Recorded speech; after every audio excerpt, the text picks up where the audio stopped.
Welcome, everybody. Welcome, Juan. Welcome, Susan. It's such a pleasure, such an honor to be here with you, inaugurating this Purpose Podcast, the first episode of this series. How are you all doing? Thank you. We're great, and good morning to part of Latin America. Good afternoon to some other part.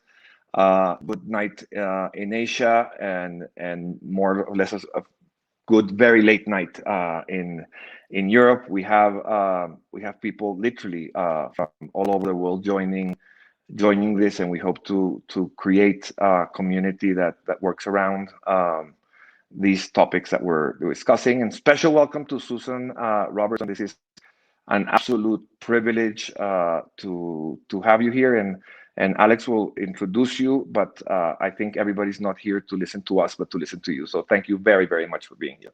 Thank you. Exactly. Well, Susan, such an honor. She is an author. She is author of this bestseller, Real Leadership. It's a great book. Recommended. She works with executives. She's a coach. She teaches leaders and teams and helps them develop and create transformational business results. She, over the last 30 years, she has traveled the world, helping different companies to improve leadership effectiveness, aligning teams, increasing cultural performance, and improving the bottom line. But mainly, she is a humanist. She is an emotional and spiritual leader and a consultant and a true believer of purpose as a critical element of leadership and progress. Thank you, Susan, for being here. How are you doing? I'm doing great. Thank you for having me. Thank you for inviting me. Susan, what brings you here to this moment in your time, in your space in the world? Why are you today, and what brings you to today, and what does your today look like, and what brought you there?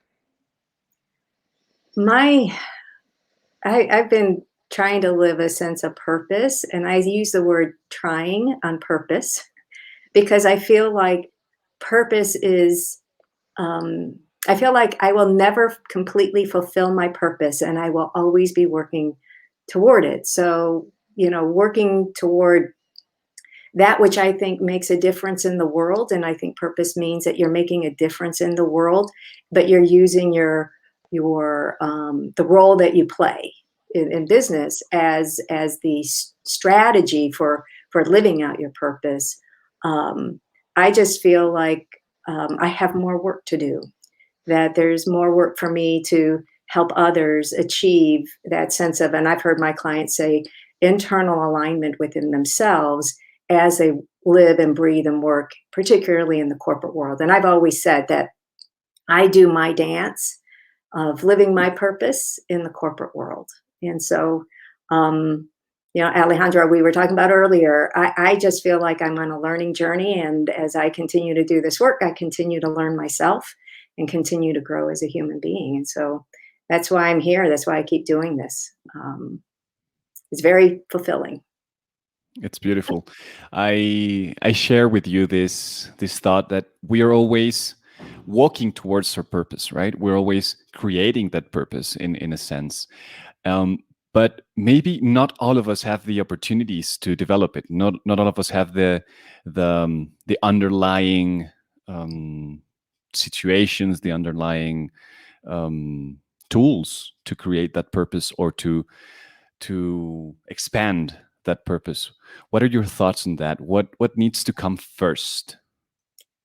Well, for me, it's really simple. I came from a background of poverty and abuse. And at some point, I figured a way to get out of that. And my purpose has been and always will be to help others. And that's very simple. And so for me, if I felt like that if I could get out of what I was living at the time that I was living when I was in my adolescent and teenage years, that I could help others do the same. And that would be to find inner peace, find happiness. But I also knew that having grown up in poverty, I didn't want to do that again. So then that helped dictate, if you will, what strategy I would use to earn money in my life. So for me, it's not about having the tool or the money or the wherewithal. It is what is really within your heart that pulls you forward. And so I could have helped people, uh, you know, doing social work or doing volunteer work or working at a charity or working at a church, but I chose to do my helping people in the corporate world around a particular uh, in terms of self-awareness, emotional, we now call emotional intelligence. When I first started into this, emotional intelligence wasn't even a word that was used in terms of describing leadership effectiveness. But I think people try to make purpose too hard. It's really what's in your heart that really makes a difference. And I'll give a really quick example. I was in a taxi, and the woman was driving me someplace, and she basically said, "I don't know really what I want to do, but I know what I love to do." And I said, "What's that?" She goes, "Well, at my church, when people die, it's always hard to figure out what to do for them. So I just make beautiful arrangements." And I can remember my heart just going, "Oh my God."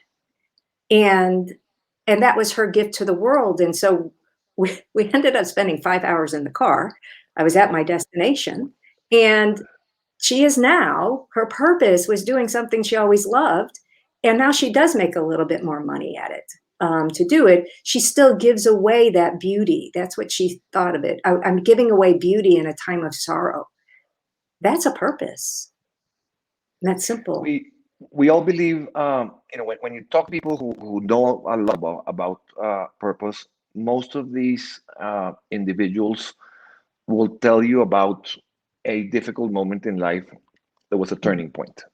This happened, and then that came up. Is that really necessary, or how do you get that sense of purpose into you? Which I believe is it's natural for human beings, but some people do believe that it requires either taking a lesson or something terrible happening to you to realize your value and what you bring to the world. How do you believe its purpose is built when there's not when it's not built through a painful moment or a difficult moment in time? And by the way, because we have a lot of people from there, I just want to point out that Susan, I found out this very recently. She is of Filipino origin. So Susan's father was from Pampanga in the Philippines. So that was just a little commercial for our Filipino friends. But how do people get there when there's no epiphany? Is it a natural thing? And why, if it's natural, so many of us have difficulty around it? Well, here's the thing. Everybody has life-defining moments. Even those of us who don't think we have life-defining moments. A life-defining moment is your heart got broken by your first love.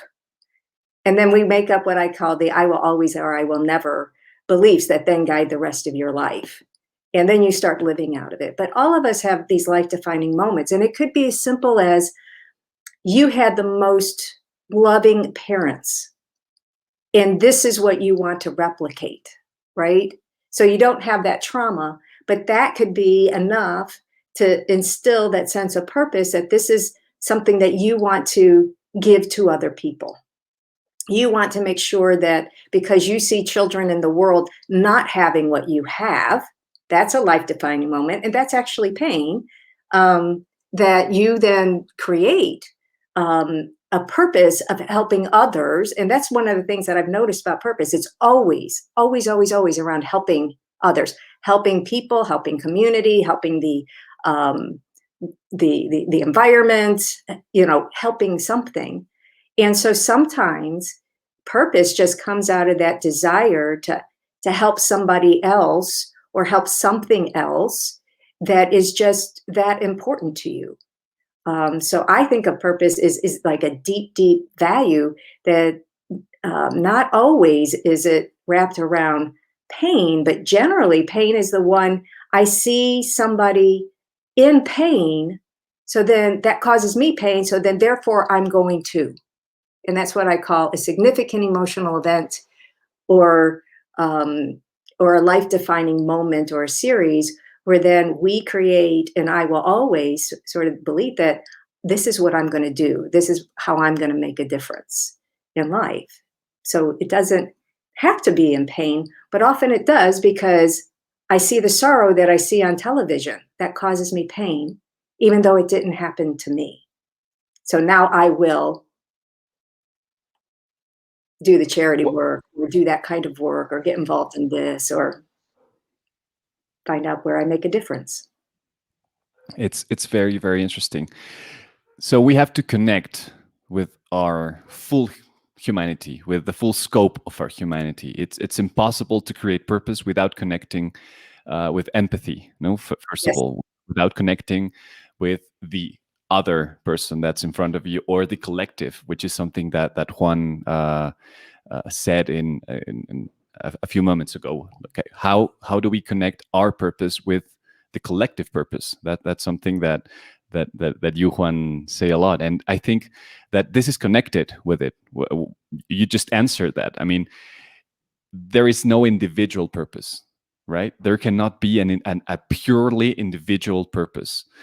It has to be connected to something transcendent, or something bigger than yourself, something that is important, something that will create a legacy, but not for you, for others, right? That's something very, very interesting. And I think that there's something around pain, and around sorrow, and around fear that I would like to explore with you, which is, sometimes we confuse purpose, or the pursuit of happiness, or the pursuit of enlightenment, or whatever, something bigger. And we think it's a blissful experience, and something that will solve all of our problems. But what you've said is that you have to go through the sorrow of living, through fear. And I think that is something that leaders usually do not understand, and people in general do not understand. So what are your thoughts on that? What are your thoughts on creating that, and how to overcome, or is it necessary to go through those painful moments? It's really interesting to me. And, I do a lot of executive coaching, helping people get into the C-suite, breaking down barriers between people. And always, always, always, fear underlies that. Fear of loss of power, fear of loss of connection, fear that, um, I won't be able to stay in control, things like that. So, with fear is something that you have to, in my estimation, befriend. But you have to first know that you're afraid. And most people don't even recognize that fear operates in their life. My biggest fear was that, and still is that I am not going to fully live, and that I'm going to allow fear to hold me back. And so I jokingly say that I hunt fear inside myself. And and there's, you guys know this saying, if you can name it, you can tame it. And so one of the biggest things that I find when I'm working with other people is they don't even often recognize they are afraid, because fear is disguised as logic. And then the logic justifies the action or inaction that someone is doing or not doing, that then can create, so my dance, where I do my dances in the business world. So then that creates silos, that creates internal competition, that creates all kinds of stuff that hurts culture on top of that. And so for me, the biggest thing is to become friends with fear, look at where it lives in our lives, and not be afraid of fear. And so when I think of fear, like even today, I could say, okay, I can feel I'm getting nervous to do this particular thing. It's a different forum than what I'm used to. Okay. And instead of making it go away, I let fear exist for a while, and there's techniques, meditations, things like that. And you can do a meditation in a minute. on how you let it go. Okay, there it is, but I don't have to let it operate me. The biggest problem I see is we let fear operate. And as I said before, it gets disguised as logic. It gets disguised as greed. It gets disguised as dominance. It gets disguised as aggression. And, and then we're not addressing what the real issue is and what the human needs are, whether that's in your church, whether that's with yourself, whether that's in the business world. And when you're able to get to that point of really addressing fear, then freedom comes, then creativity comes, then I don't know, almost like an explosion, if you will. But as far as I know, unless you get rid of this part in the back of your head where fear exists, because that's where the fight or flight response is, unless you cut that out of your head, you will always have fear, and you will Now, always have fear. if we jump to the corporate world, Susan, where you've done most of your work, we do have a belief that leaders tend to be superheroes, and then that demands the leader to behave as a superhero because that's what's expected from them.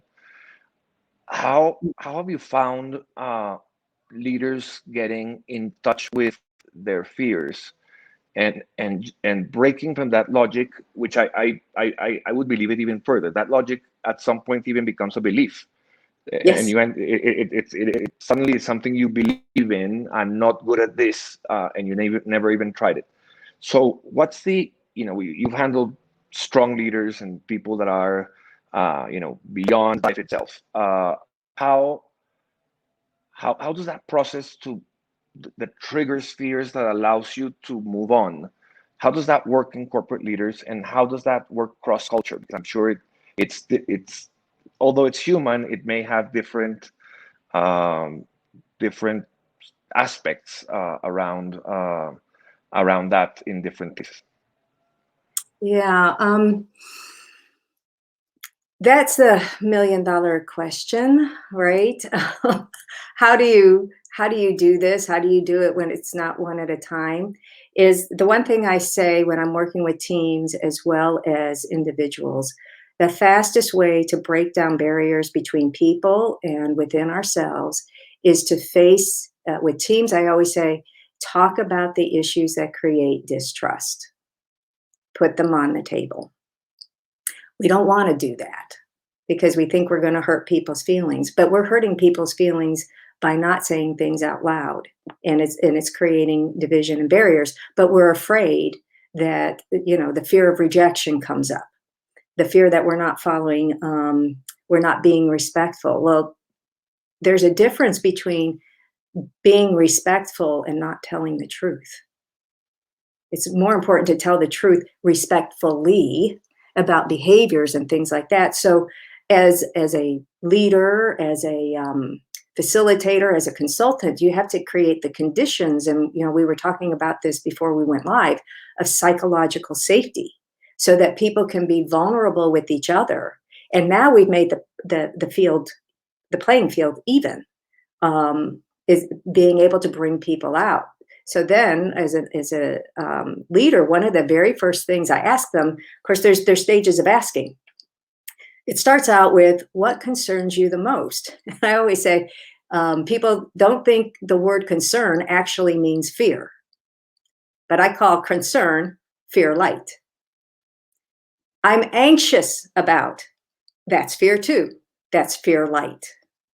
I'm terrified to go on a podcast. Okay, now we're naming fear, right? And so you have to start gently with people, because a lot of people will have a block to say, I'm not afraid of that, but I'm worried about, I'm concerned about, I'm anxious about fear, fear, fear. Okay, and so then I call it following the logic.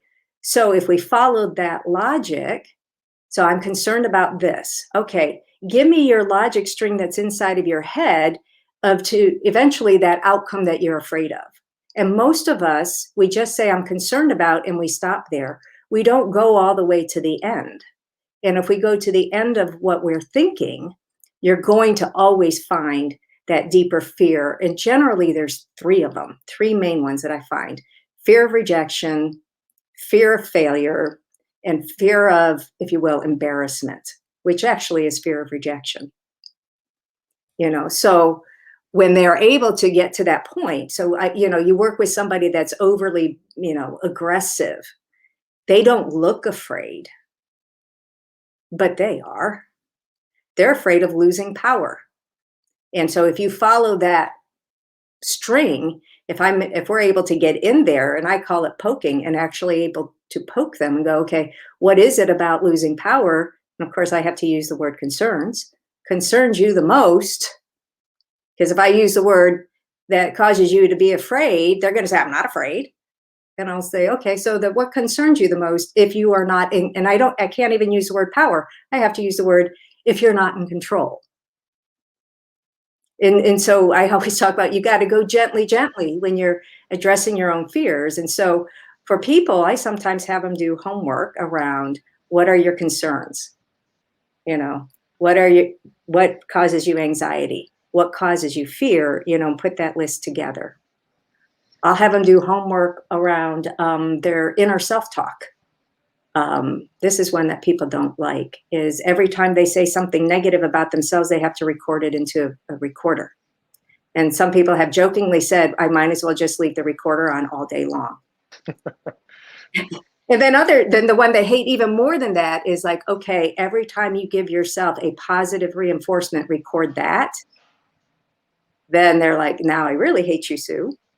But it's because very few of us give ourselves positive reinforcement. And I think in terms of purpose and in terms of overcoming fears, we negate ourselves when we're being afraid, instead of saying, you know what, I'm afraid.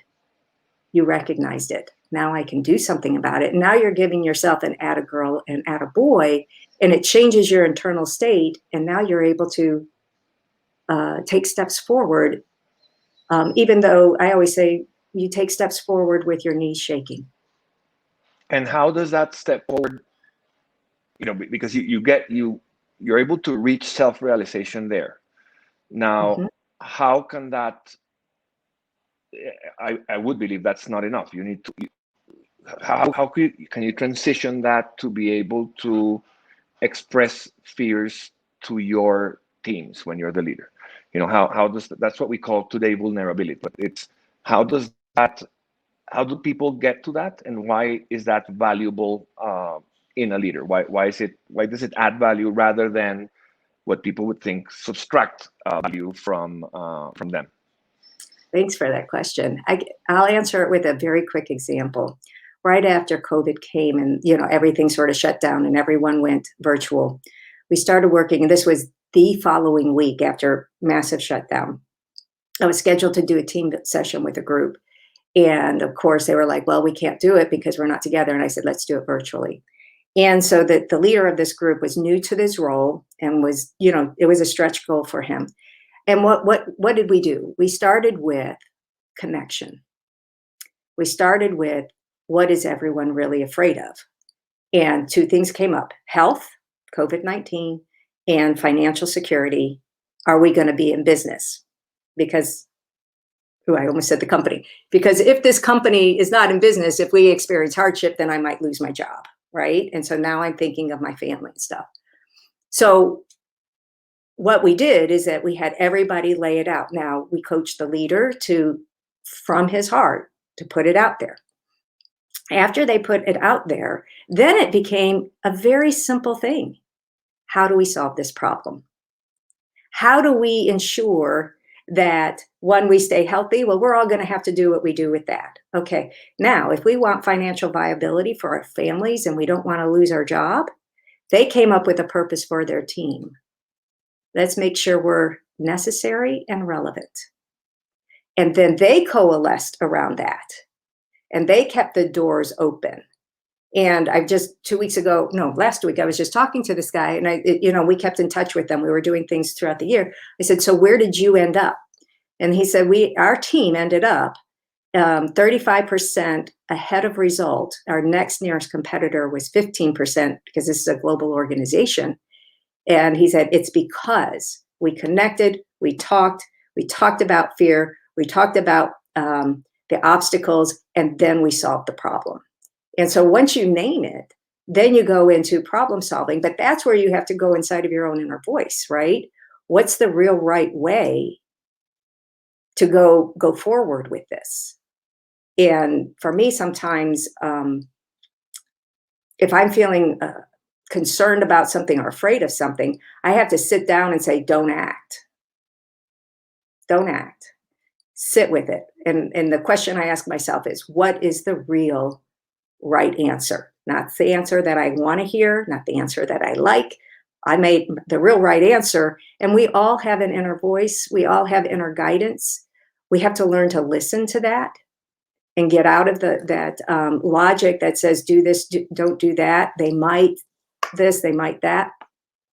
What do I think is the real right thing to do in this situation? And listen to your inner voice. And then the only thing you can do at that point, there's nothing else to do, is commit to take the step.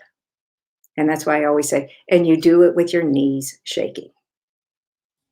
That's beautiful. Very simple question. What are the benefits? I mean, if we create this consciousness in a team, in an organization, of course, not everybody will be on board and not everybody will do it. Some people will just back out and say, I don't care. I will live with my fears and I will leave the organization. I don't need to do this. But what happens? What is your experience when a big team, a big group decides to be vulnerable, to express their fears, to talk honestly and commit to this growth? What are the benefits? What have you seen happens when this is true? It's so fun to see it because most people watch sports, right? And when you see a sports team really come together, it's like watching magic play out on the field. You know, it's almost like they could read each other's mind as to where the ball's going to be, how they're going to pass it. And it's almost like they can't make a mistake, you know, and we know that term to be flow. They're in flow with each other. And, you know, the other way is that we're unconscious. We're just moving together. Well, we don't think about that state of flow as it relates to business. But when people are able to do that, and what's similar with sports teams is after every game, they go in and they review the tape. They look at each other's strengths and weaknesses. They see how well they executed the strategy. And then everybody has to own up, my bad. You know, I missed it on that one. And there's forgiveness in that. In business, we haven't done that. So teaching business people how to do that. How do we replay the tape? How do we look at how well we executed? Where did we foul each other? Where did we support each other? And then the purpose is not the purpose of the company. It's the purpose of how we want to be together as a team so we all move forward together. So the benefits that I've seen when people get into that state of flow inside of an organization is generally within 18 months, at least 40% of the people get promoted. You see the improvement. Yeah. And you see improvement in numbers in terms of whether you're doing, measuring your scorecards, TBAS, you know, whatever it is. So this group that 35%, they were ahead of plan in a COVID year, right? Wow. So it has a bottom line impact for just being human with each other. That brings a great a big point that I've always questioned myself around. Purpose is in the corporate world is mostly seen collectively, like company purpose, and because of the movement of the culture in the 80s, we tend to confuse purpose with mission or vision, which is different. But beyond that, I've always felt that there is a clash or a difference between the purpose of the company, the purpose of the team, and the purpose of the individual. And especially you see that power in the younger crowd who were brought up by purpose and the importance of purpose that was not there probably in the baby boomers or other generations. What, number one, how do you thread those together to be able to get to the company purpose, the team purpose, and the individual purpose? And what happens when the individual purpose clashes with the other two? Like in some way, it does not add to the purpose. What I do for a living or where I work does not add to my purpose. I would divide the question into number one, when you're able to thread them together, what's the power that you bring?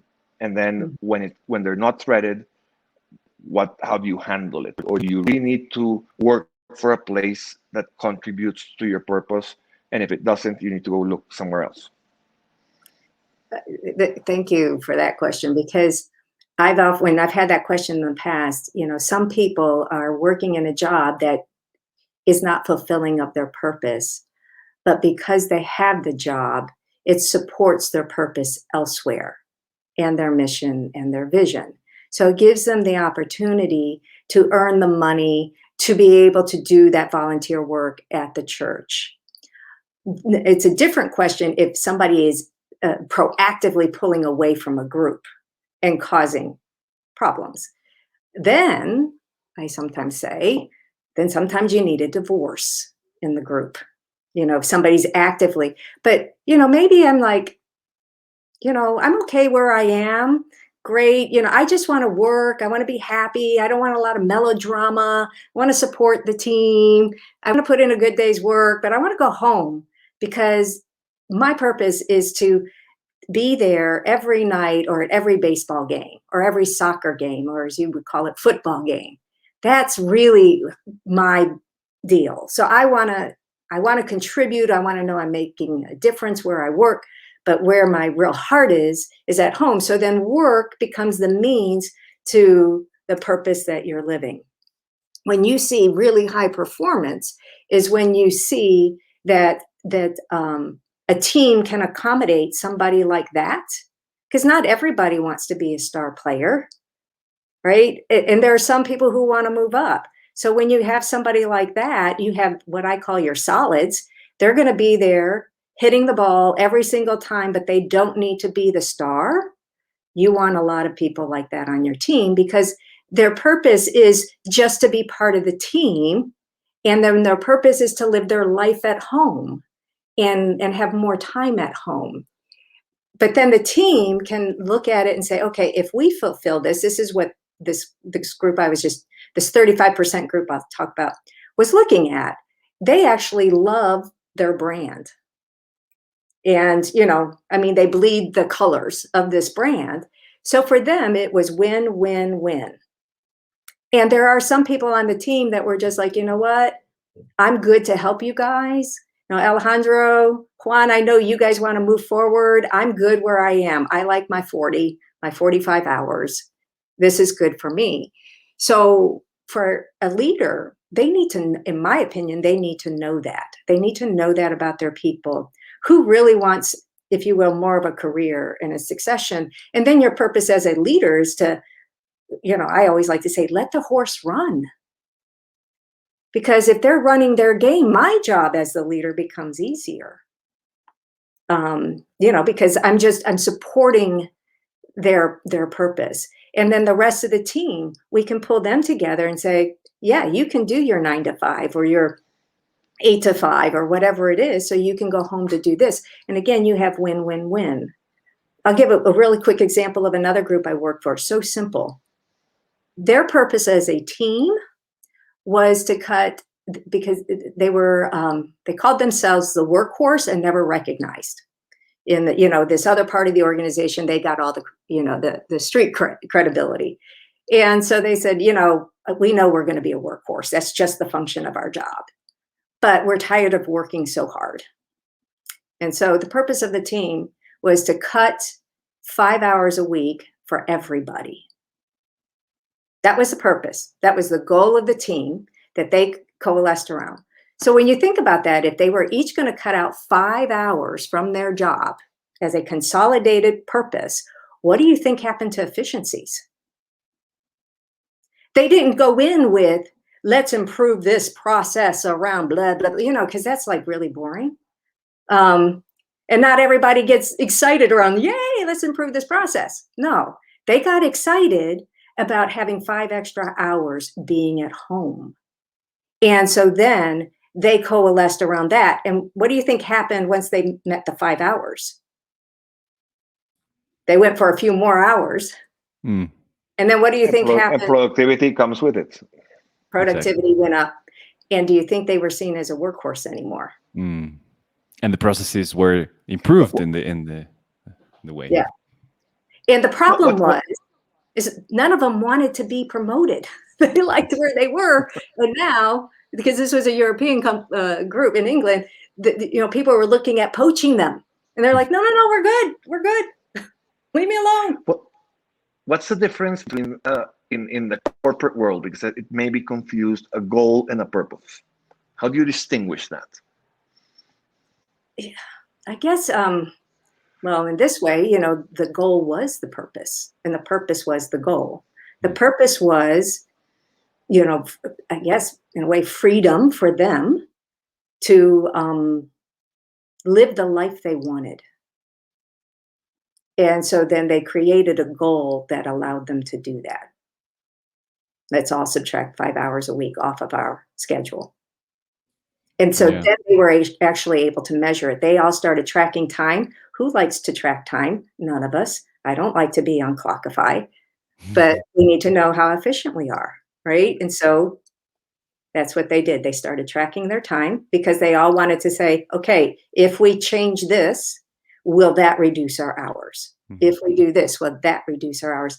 So it was a very tactical goal, but it had a more humanistic benefit. Sure. Usually, I think, as we stated before, purpose is something that is larger than ourselves, and maybe we have to. It's like a staircase, right? We need to put the goals, the ladder that is going to allow us to achieve that purpose. So the ideal maybe is that goals are aligned towards our purpose, and that we can work in teams that allow us to develop our own purpose, even if that purpose is not aligned with the team, with the purpose of the team. But we see it as a goal. So it's like different levels, right? We all share a common ground, but we have different levels of purpose, and that's fine. I think that's what makes us human. That's what makes us achieve greatness as a collective, right? Yeah. I want to change gears and steer a little bit and go to the role of women.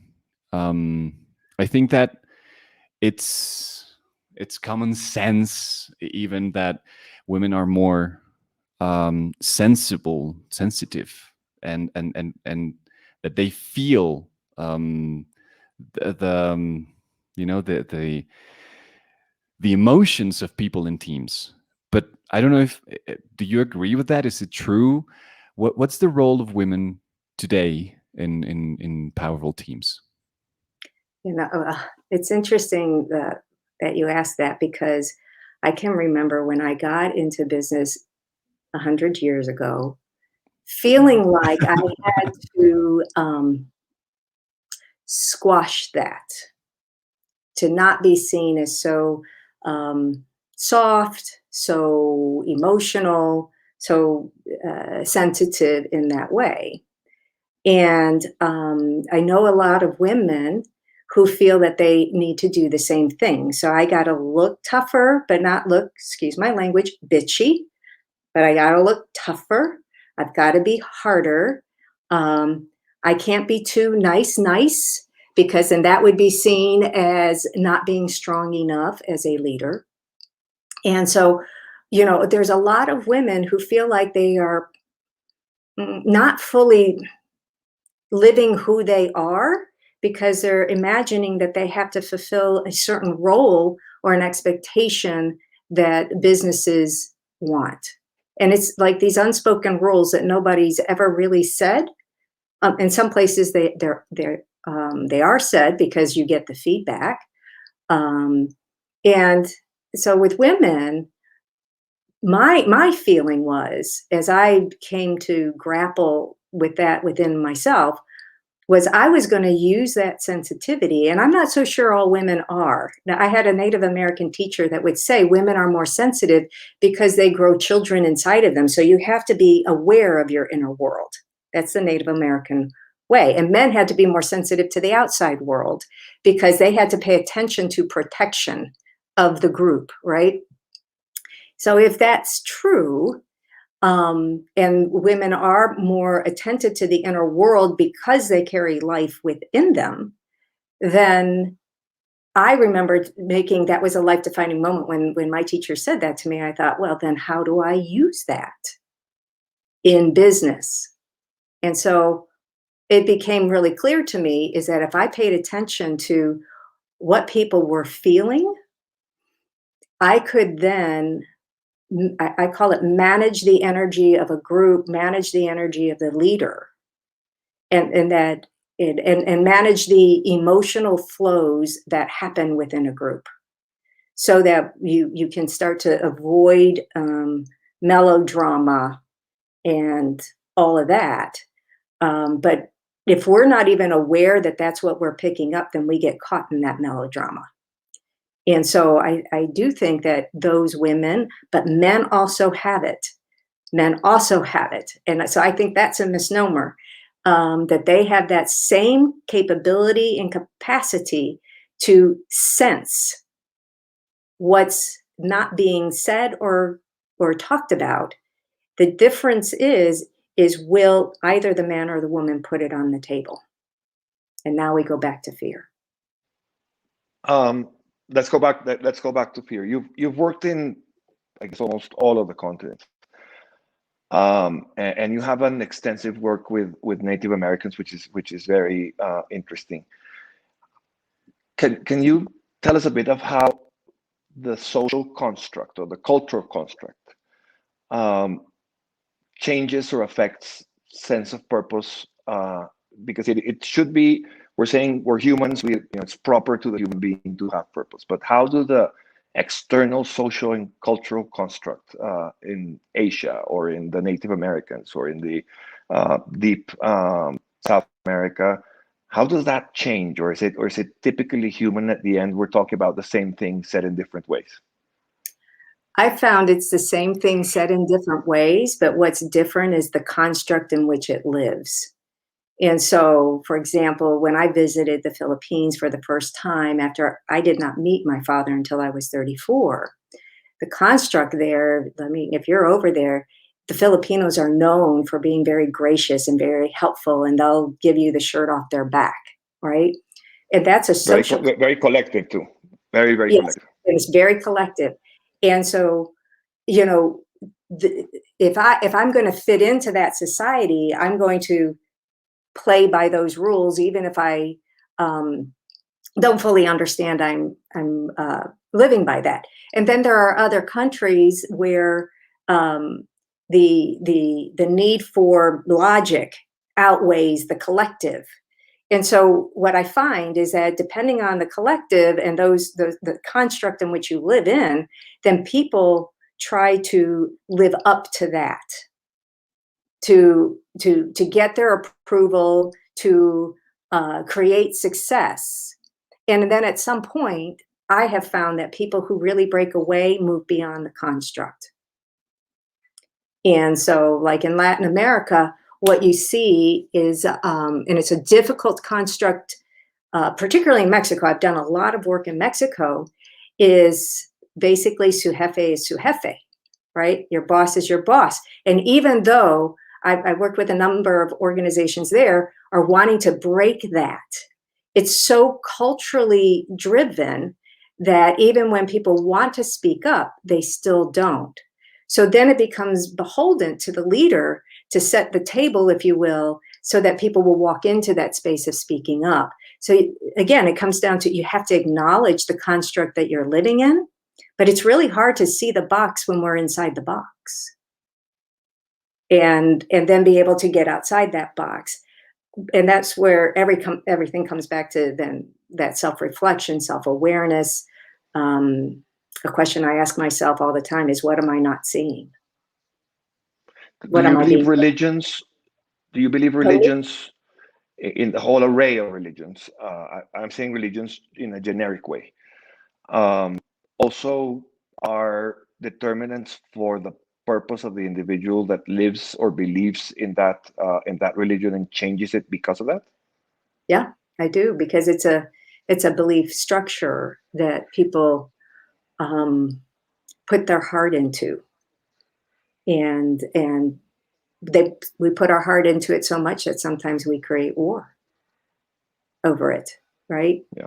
Um, like, if either of you've ever been in Singapore, you will see that they value all the religions equally, and they honor every single one of those important days in that world. And you don't see the same sort of strife between cultures there, because everything is, we respect, goes back to Juan, what you said, we respect and we have dignity toward that belief structure, even if it's not my way.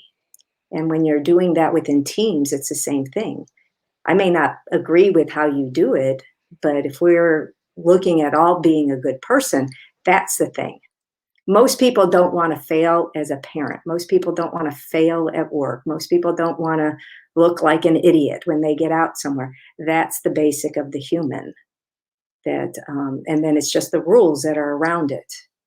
And then, like I said, at some point, most leaders will break away from those rules, will break away from the construct. It's so interesting. I would like to quote you. I would like to quote a bit of the conclusion in your book, and hear your thoughts, your thoughts on your own words, Yeah. which is because they sum up many of the things that you've said. And it says, transcending your personal limitations and beliefs and tapping into your deeper intuition and insight is the journey of becoming an aware, conscious, and real leader. What leaders do, the decisions they make, and the skills they apply at work is important. How leaders act and behave is fundamentally important to creating conscious cultures, driving deep engagement, and positively affecting the bottom line of the company. What would you add to that? Oh gosh, what would I add to that? Besides double click, yes, I agree.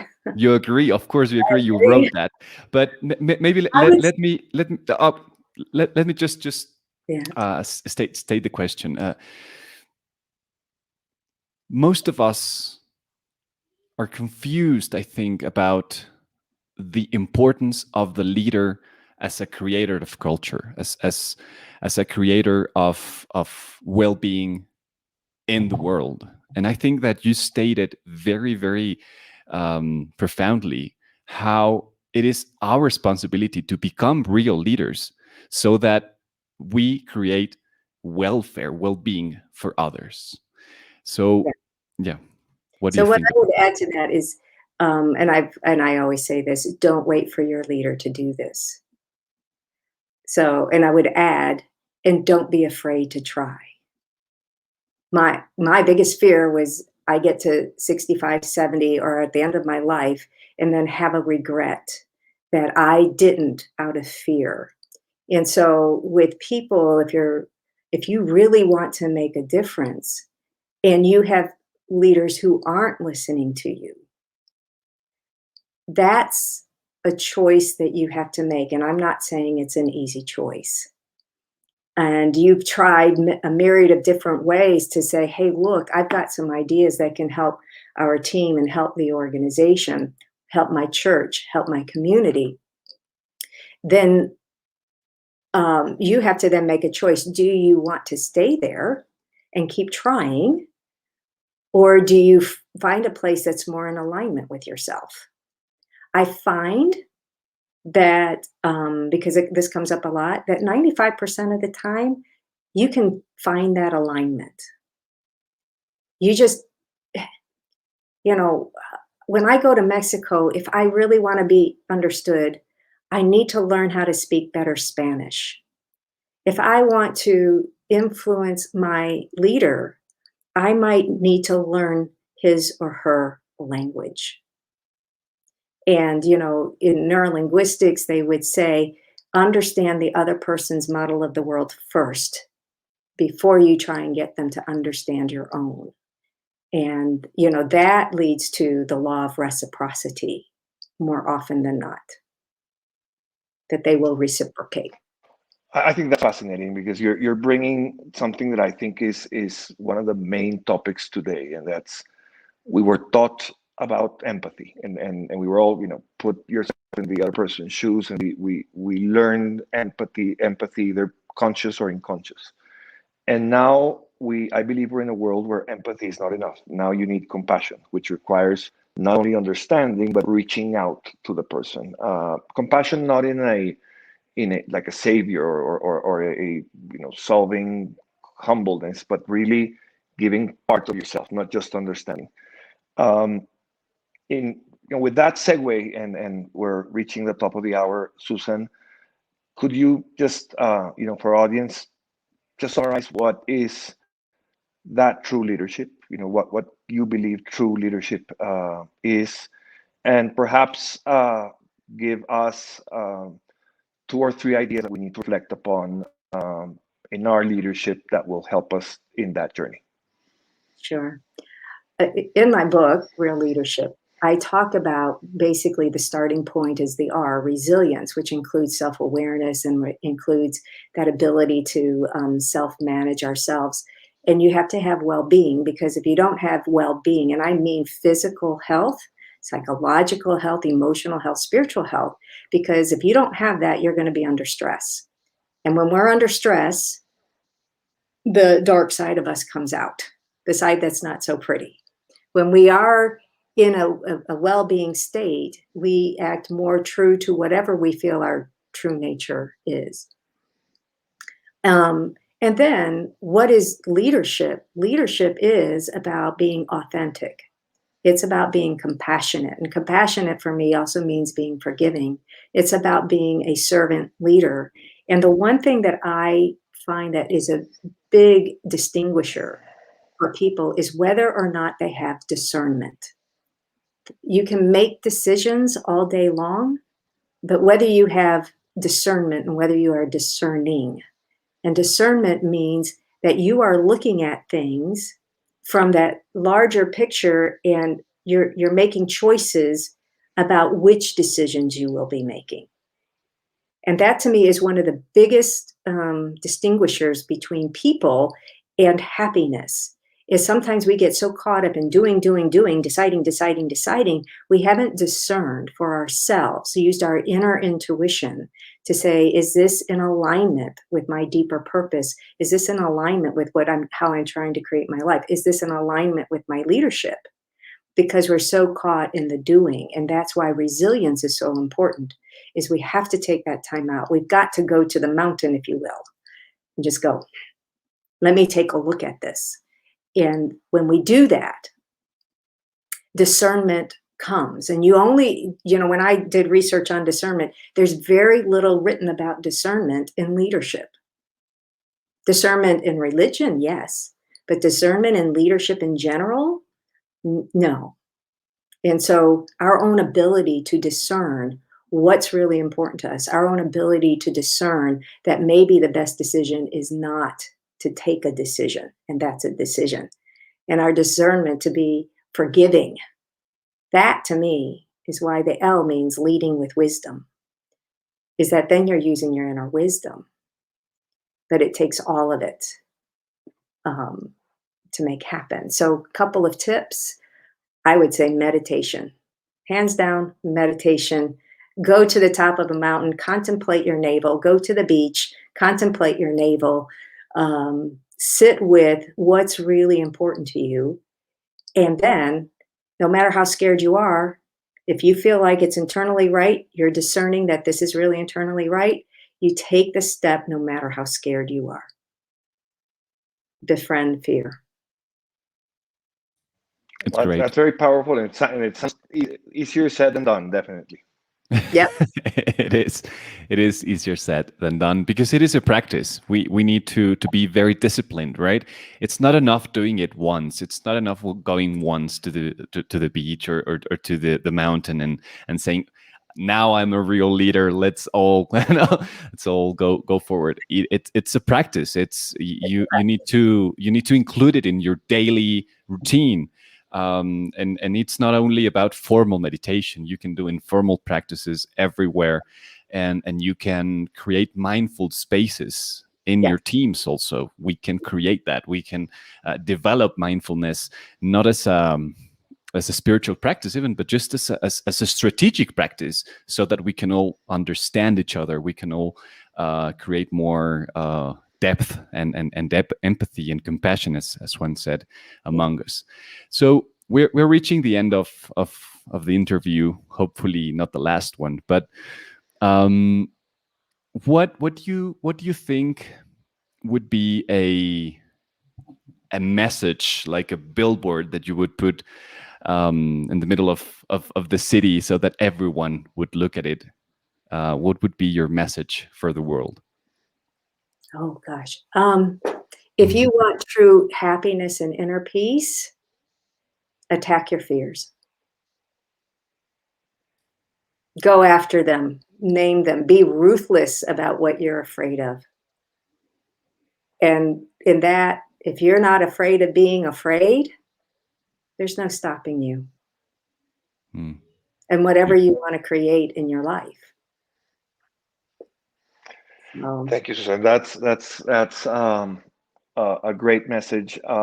Thank you very much for your time. Thank you very much for inaugurating this this series. I think we could spend this for hours. We really we had the chance to read it. Recommend your book, and there's another one coming, right? Soon? Yeah, it's real culture, the key to conscious business. And it's the practices that I've been doing, the leadership book that Alejandro is showing has been the practices, and the things that are in that book are things that I actually use with clients. And then the real culture book really outlines a lot of the things that I've done with teams and executives within the teams, and being able to help organizations become more conscious in their approach. And I've just seen it time and time again, when people do that, you don't have to ever worry about the numbers, because people just, their heart's in it and they're having fun and there's joy. It doesn't mean there's no challenge. There's always going to be challenge, but it's fun challenge. And you'll figure out the obstacles and you'll take on the obstacles. So yeah, the next book should be in April, Real Culture. Yeah. Well, we look forward to reading that and discussing with you around that. So thank you very much, Susan. Thank you very much to everyone who's been listening to us, and will be able to listen this at a different time. It will be kept on LinkedIn, and you can go there, you can share it, you can discuss it. And the whole point is understanding that the only thing we are all doing, the three of us, is opening a discussion, opening a conversation, under the understanding that always the best is yet to come. So thank you for sharing, and thank you for being in Purpose Podcast first episode. Thank you very much, Susan. Thank you, Susan. It's been a pleasure. Pleasure. See you guys later. Thank you for joining us. Goodbye.